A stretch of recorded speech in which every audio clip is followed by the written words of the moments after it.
Suspense. And the producer of radio's outstanding theater of thrills, the master of mystery and adventure, William N. Robeson. Mrs. Rogers was the kind of a lady to whom nothing ever happens.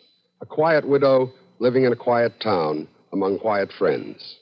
But dear Mrs. Rogers hardly expected to become involved in murder when she put that innocent little classified ad in the evening paper. Things weren't that quiet. Listen then, as Miss Lee Patrick stars in My Dear Niece, which begins in just a moment. Welcome, William Bendix. Nobody can act up to par with a nasty cold.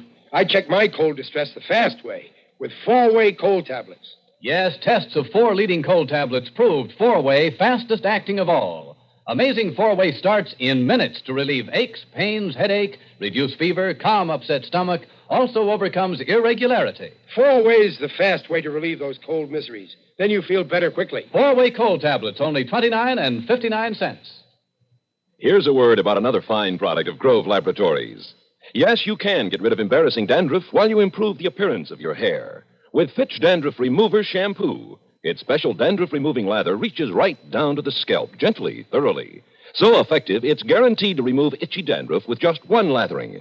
And yet, Fitch can brighten your hair. Actually make it as much as 35% brighter. See shining highlights you didn't even know were there. For remember this about Fitch Shampoo. It positively removes dandruff, as it definitely acts to brighten your hair. Use it regularly.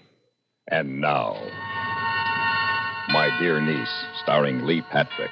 A tale well calculated to keep you in suspense. My dear niece, I'm writing you this letter in explanation of certain recent actions of mine, about which you are probably curious. You will recall that it was upon your advice that I placed the advertisement in our local paper, and you will probably recall its text. Widowed woman, genteel, some secretarial experience, drives own car, desires position of interest with reliable business house. Address Mrs. Emily Rogers, Box 2B, or phone Hilton 22412. Hello? Mrs. Emily Rogers, please. This is she speaking. I'm calling about the ad you ran in yesterday's paper. Oh, yes. I think I can offer you a position you'd be interested in, Mrs. Rogers. My name is Bruce. Yes, Mr. Bruce. We're a very small publishing house, Mrs. Rogers, and we need someone to take care of any of the contacts we might wish to make in your part of the country. Oh, you aren't from Hilton, then? No, our offices are in Los Angeles. We'd pay you $50 a week, providing you could use your home as an office, although there wouldn't be much office work required. And as I say, the position primarily would be one of establishing contacts. Why, it sounds fine, Mr. Bruce. It sounds fine, Mr. Bruce. Good. Then consider yourself under salary, beginning immediately, Mrs. Rogers. I'll phone you again as soon as there's something more definite for you to do. And that's how I got the job. I assumed, naturally, that I would immediately receive instructions from Mr. Bruce as to how I should go about establishing contacts. But the first word I had after the telephone conversation was when the postman arrived the next Saturday with an envelope for me containing a check for $50. There was no return address on the envelope, and the check was a personal one, bearing no company name. It was signed R.L. Bruce. 3 weeks went by in this fashion. Each Saturday, I would receive the $50 check in the mail, and I began to wonder what I was being paid for when at last I heard from Mr. Bruce. I have your first assignment for you, Mrs. Rogers. I was beginning to wonder, Mr. Bruce. Getting impatient, were you? Well, this will keep you busy for a while. Really? Mr. Paul Stevens will arrive in Hilton this afternoon. He's one of our most promising new authors. Yes? Mr. Stevens has some rewriting to do on a novel we plan to publish in a few months. Oh. Too many people interrupt him here in Los Angeles. I wonder, could you put him up at your home until he finishes? Why, I don't know. It'll be no bother, Mrs. Rogers. He has an awful lot of work to do. Well, yes, I suppose I could. That's fine. It's just a place for him to get away. Oh, one more thing. Yes? Just so we're sure he's not bothered, don't tell anyone he's staying with you.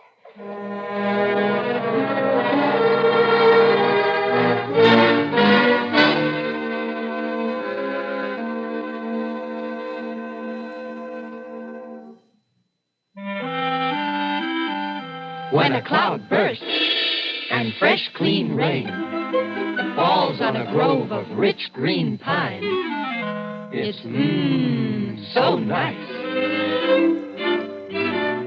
And now, that same clean scent of pine is in new pine-scented Lysol. Right. Now the one and only genuine Lysol brand disinfectant comes in a new pine scent. It disinfects, deodorizes, as nothing else does, kills disease germs on contact. In laboratory tests, Lysol's anti-germ action kept working for 7 full days.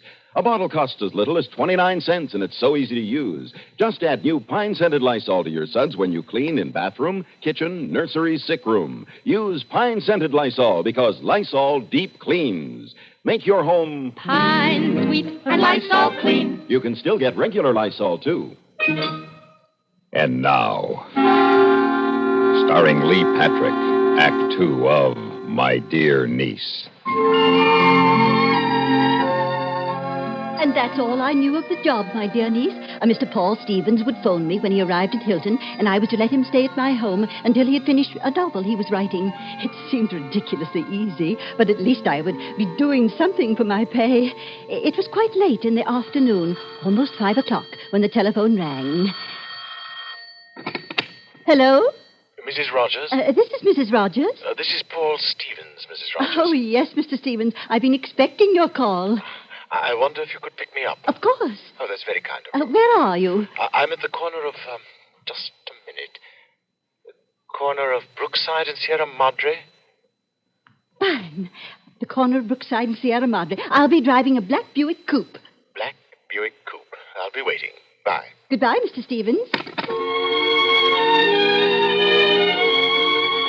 When I arrived at the corner of Brookside and Sierra Madre, the usually quiet intersection was filled with people, and an ambulance was just pulling away. For all I knew, Mr. Stevens could be in it. Then I saw Officer Barnes in the police car. He would know.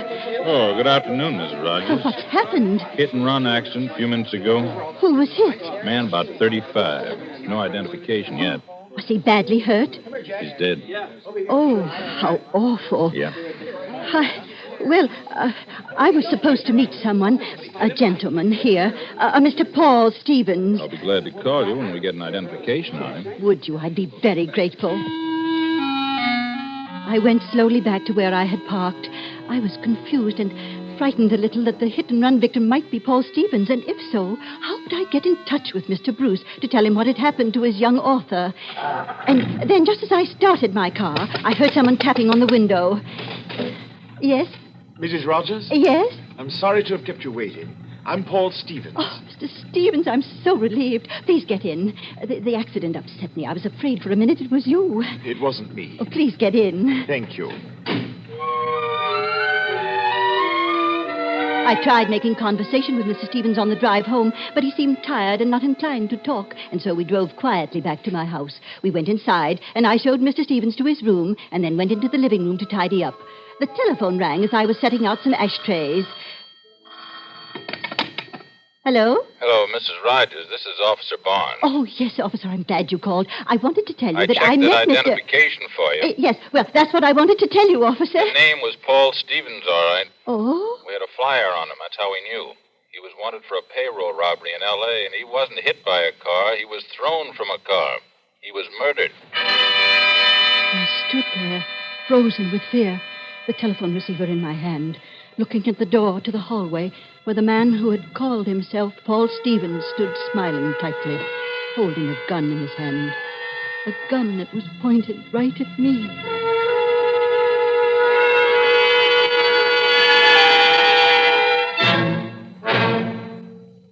Often on Thanksgiving, we're inclined to eat too much. And the result?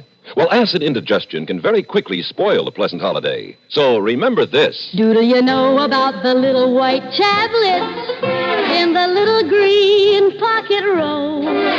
Just a-waiting for the moment when you need 'em to bring your acid indigestion under control. Tums are the little white tablets in the little green pocket roll. Tums for the tummy, Tums. Bring relief quicker than you'd ever guess.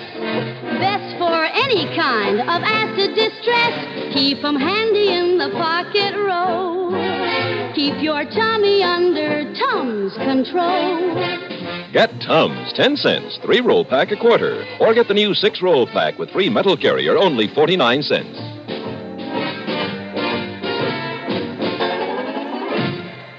And now, starring Lee Patrick, Act 3 of My Dear Niece.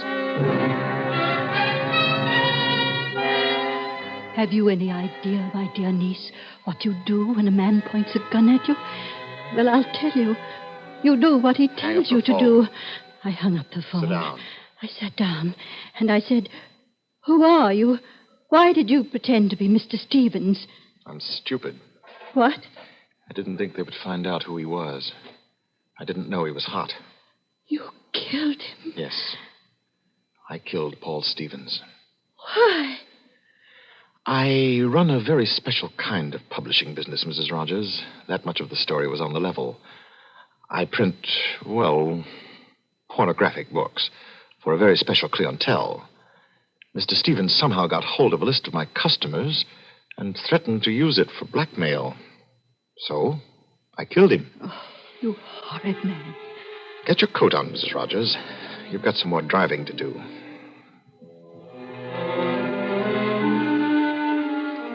He made me drive him to a restaurant on the highway out on the other side of town. A place with quite a bad reputation. All the while, I was trying to remember who he was. I say remember because there was something familiar about him. But what that something was, I couldn't for the life of me think. There was hardly anyone in the restaurant, since it was not yet dinner time. We'd just been seated at a table when a dark-complexioned man slid into the seat next to the man who wasn't Mr. Stevens. What are you doing here? I had to come. It didn't work. They found out who he was. Why'd you stay where you were supposed to? She knows I'm not Stevens. A cop told her. You could stay at the house anyway, couldn't you? Do you have to come out where you could be picked up? Al, look, listen. What's the matter with you?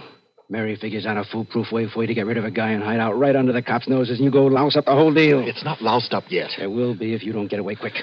Maybe. Oh, I don't think you've met Mrs. Rogers. Mrs. Rogers, this is Mr. Al Newholt, who owns this place. Aye. How do you do? Look, how'd the cops find out who he was? How? He was hot. They had pictures and prints on him.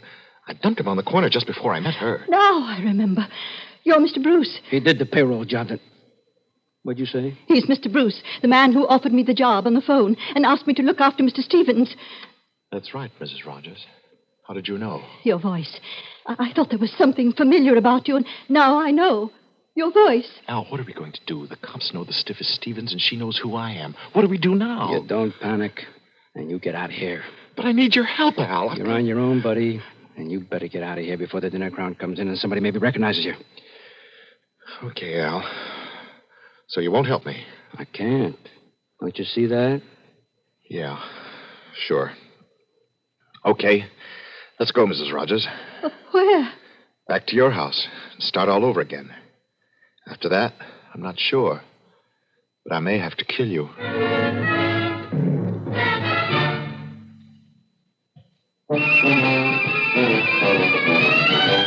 Of all leading filters, cigarettes, Kent Filter's best. Kent Filter's best. It makes good sense when you smoke Kent. Kent Filter's best. Of all of the brands of cigarettes, Kent tastes the best. Kent tastes the best. A richer taste than all the rest. Kent Filter's best.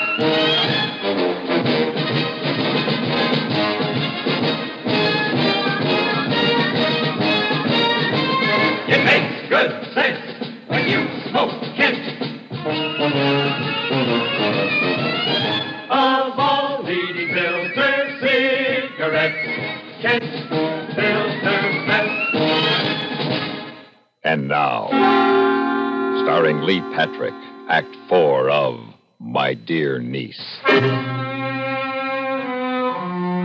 You may well imagine my fright, my dear niece, as I drove back through town with this bloodthirsty man at my side. My car is not new, as you know, and although I often have trouble with it, I never before had the horn stick. But that night it stuck right on the corner of Brookside and Sierra Madre. Stop blowing your horn! I'm sorry, Mr. Bruce, I'm not blowing my horn. It's gotten stuck. All right, stop the car. You just stay there. Don't try to drive away. See? Yes, I see.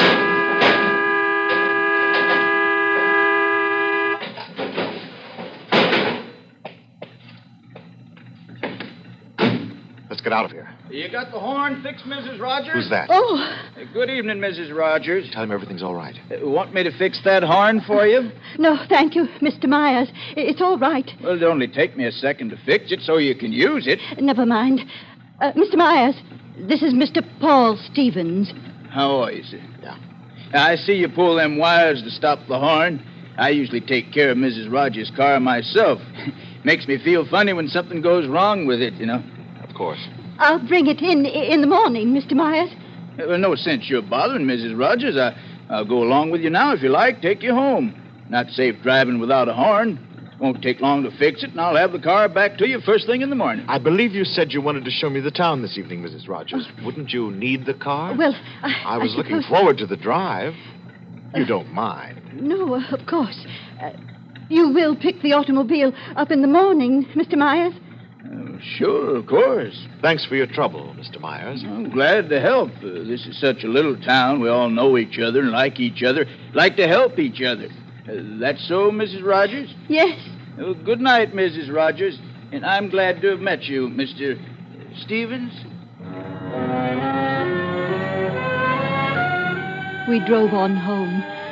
I tried to figure out why he chose me out of all the people who must have placed advertisements that day as the person with whom he would hide out. For by now I was convinced that Mr. Bruce had deliberately set out to murder Mr. Stevens for some reason and hide out in my house, where the police would be most unlikely to look for him.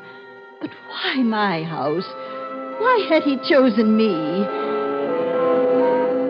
When we got to the house, Mr. Bruce made me place a long-distance call to Los Angeles for him. It's ringing. All right, give it to me. Hello? Mary? Bud? Yeah. Look, meet me at Al's as soon as you can get here. Something's wrong. What's happened? Are you all right? Yeah, fine. I'll tell you when you get here, and get here fast. All right, Bud. Well, you got any pets you want to feed before we leave? Where are we going? Little trip. You ready? Don't answer that. It might be the operator calling back. She'll wonder. Okay, answer it. But I'm right here. Hello? Mrs. Rogers, this is Officer Barnes. Say, oh, yes, operator. Oh, yes, operator. Is he still there? Yes, operator. Stall him a little. We're coming after him. Thank you, operator. Dear Mr. Myers, he'd understood me, and he'd told the police, and they were going to save me. Well, you just can't imagine, my dear niece. I felt exactly like the heroine in a motion picture. I simply had to prevent Mr. Bruce from leaving the house. Just a few minutes, the officer had said. Just time enough for them to get here. All right, let's get going. I wish I knew where we were going. Do I have to take anything with me? Will we be gone long? You will. A long time. Well, then I'll need several changes of clothes. Let me see. You won't need anything. The heater. The what? I left the heater on in the other room. I'd better turn it off. All right, but make it fast. Well? Just a second. There. Now I feel better about it. Okay. Now, you ready? Yes. Now I'm ready. Mr. Bruce turned off the lights and opened the front door. It was quiet on the street, peaceful and dark, but I thought for a minute that I saw a figure move suddenly toward us in the shadow. I kept praying. I wanted the police to be there, not only for myself, but because back there in the living room, the pieces of the puzzle had fit together. Now I knew the whole story, all of the whys and hows. Mr. Bruce motioned to me to go ahead, and I walked slowly down the path toward the automobile. I could feel Mr. Bruce a few steps behind me. Midway in the walk, it happened. Hold him high, Bruce. What? Get down, Mrs. Rogers. There you... Oh. Mrs. Rogers. Mrs. Rogers, you all right? Yeah.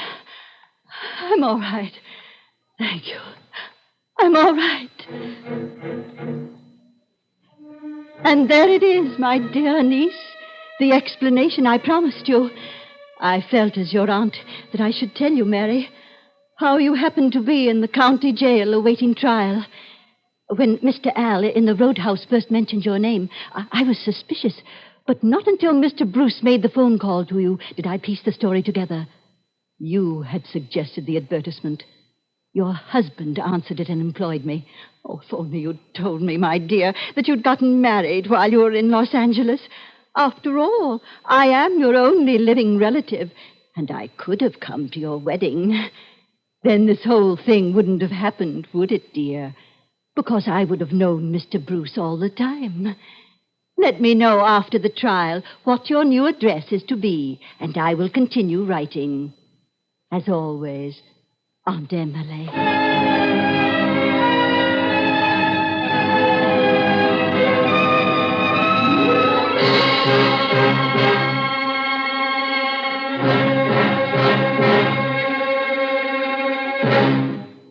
Suspense, in which Lee Patrick starred in William N. Robeson's production of My Dear Niece, written by Elliot Lewis.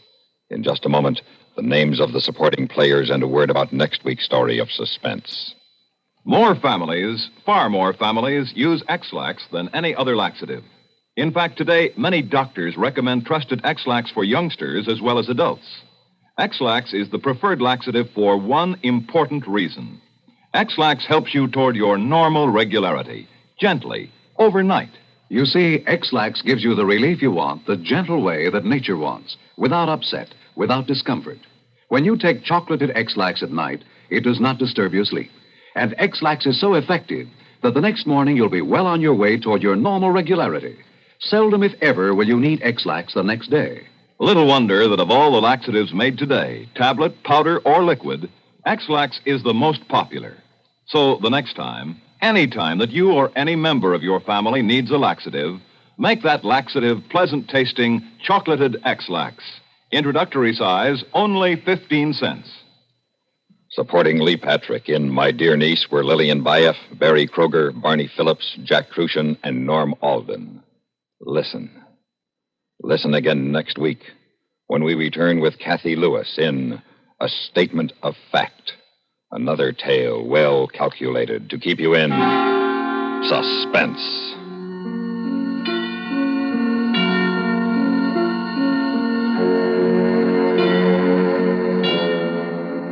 This is the CBS Radio Network.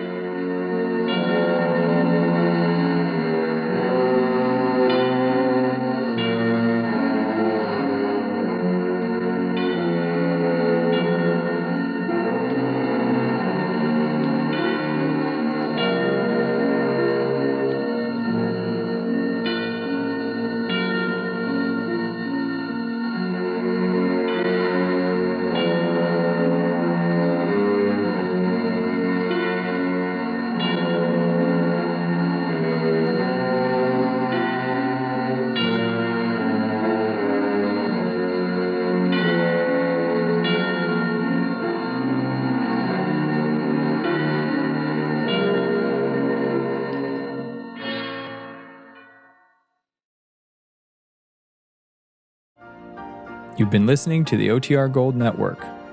Find more classic radio at otrgold.com.